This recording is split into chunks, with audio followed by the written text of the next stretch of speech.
கோபமாக ஆழ்வார்க்கடியான் தடியை சுழற்றி கொண்டு, ஓய் சுவாமிகளே, என் கையில் வைத்திருப்பது வெறுந்தடி அல்ல, உம் மொட்டை மண்டையை உடைக்கும் சக்தி உடையதாங்கானும். அந்த வைஷ்ணவனை பாத்தீங்களா, எப்படி முரட்டுத்தனமா பேசுறான்? அரசாங்கத்தில் ஏதோ முக்கிய பதவியில் இருப்பான் போல் இருக்கிறது. இருக்கும் இருக்கும். அப்பனே, நிறுத்திக்கொள். தடி உன்னுடைய கையிலேயே இருக்கட்டும். அப்படியே நீ உன் கைத்தடியால் என்னை அடித்தாலும் அதற்காக நான் கோபம் கொள்ள மாட்டேன். உன்னுடன் சண்டைக்கு வரவும் மாட்டேன். அடிப்பதும் பிரம்மம், அடிபடுவதும் பிரம்மம். என்னை நீ அடித்தால் உன்னையே அடித்துக் கொள்கிறவனாவாய். ஆழ்வார்க்கடியனுக்கு கோபம் வருகிறது. ஆழ்வார்க்கடியன் பொதுமக்களை பார்த்து, இதோ எல்லோரும் பாருங்கள், பிரம்மத்தை பரபிரம்மம் திருச்சாத்து சாத்தப் போகிறது. என்னை நானே தடி கொண்டு தாக்கப் போகிறேன். தடியை சுழற்றியவாறு, எங்கே அந்த வேதாந்தி? ஓடிவிட்டானா? எதிரில் இருக்கும் சிவனடியாரை பார்த்து, ஓய் பாததூளி பட்டரே, நீர் என்ன சொல்கிறீர்?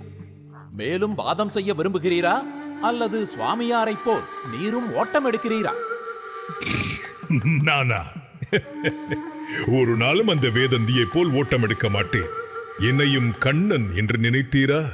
கோபியர் வீட்டில் வெண்ணெய் திருடி உண்டு மத்தால் அடிபட்டவன் தானே உம்முடைய கண்ணன். ஏங்கானும் உம்முடைய பரமசிவன் பிட்டுக்கு மண் சுமந்து முதுகில் அடிபட்டதை மறந்து விட்டீரா? ஆழ்வார்க்கடியான் விவாதம் செய்யும் போது மற்றவர்களை தன் தடியை வைத்து மிரட்டுவதை கண்ட வந்தியத்தேவனுக்கு கோபம் வருகிறது. அவன் தடியை பிடுங்கி அவனை 4 சாத்து சாத்தலாமா? இந்த மூட சண்டையை எப்படியும் தடுத்து நிறுத்த வேண்டும். அனைவரும் கொஞ்சம் அமைதியாக இருங்கள். வந்தியத்தேவன் மிரட்டும் விதமாக, ஐயா, எதற்காக நீங்கள் சண்டை போடுகிறீர்கள்? வேறு வேலை ஒன்றும் உங்களுக்கு இல்லையா? சண்டைக்கு தினவு எடுத்தால் ஈழ நாட்டுக்கு போவது தானே. அதற்கு பதிலடி கொடுக்கும் விதமாக, இவன் யாரடா நியாயம் சொல்ல வந்தவன்? இவன் தான் இந்த முரட்டு வைஷ்ணவனுக்கு சரியான ஆளு. தம்பி நீ சொல்லு. தம்பி நீ சொல்லு. சொல்லு. எனக்கு தெரிந்த நியாயத்தை சொல்லுகிறேன்.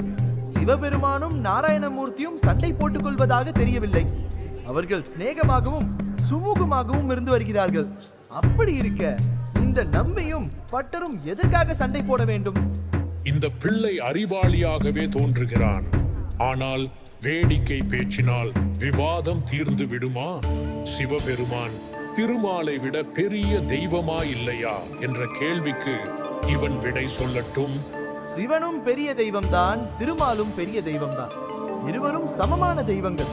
யாரை வேண்டுமானாலும் தொழுது கொள்ளுங்கள். சண்டை எதற்கு? ஆழ்வார்க்கடியான் இடைமறித்து, அது எப்படி சொல்லலாம்? சிவனும் விஷ்ணுவும் சமமான தெய்வங்கள் என்று சொல்வதற்கு ஆதாரம் என்ன? வந்தியத்தேவன் யோசனை செய்கிறான். வந்தியத்தேவனின் யோசனையை கண்ட வைஷ்ணவன், தம்பி வசமா மாட்டிக்கிட்டான். ஆதாரமா? இதோ சொல்லுகிறேன். நேற்று மாலை வைகுண்டத்துக்கு போயிருந்தேன். அதே சமயத்தில் பரமசிவனும் அங்கே வந்திருந்தார். இருவரும் சம ஆசனத்தில் அமர்ந்திருந்தார்கள். அவர்களுடைய உயரம் ஒன்றாகவே இருந்தது. ஆயினும் ஐயத்துக்கு இடமின்றி என் கையினால் இருவர் உயரத்தையும் முழம் போட்டு அளந்து பார்த்தேன். அளந்து பார்த்ததில் இருவரும் சமமான உயரமே இருந்தார்கள். என்ன தம்பி பரிகாசமா செய்கிறாய்? தம்பி நீ சொல்லு. உனக்கு பக்க பலமா நாங்கள் இருக்கிறோம். சொல்லு. சொல்லு. அவர்கள் என்ன சொன்னார்கள் தெரியுமா? அறியும் சிவனும் ஒண்ணு, அறியாதவன் வாயில இவன் என்ன சொல்ல போறான்?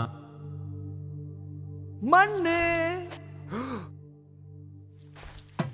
அங்கு விவாதம் செய்தவர்கள் மேல் மண்ணை வாரி தூத்துகிறார்கள். நிறுத்துங்கள், இல்லை என்றால் சபித்து விடுவேன். அடே தூத்தர்களா, என் மீதா மண்ணை வாரி தூத்தறீங்க. இதோ வரேன். இதோ வரேன் என்று தடியை சுற்றி கொண்டே கூட்டத்தினரை விரட்டுகிறான்.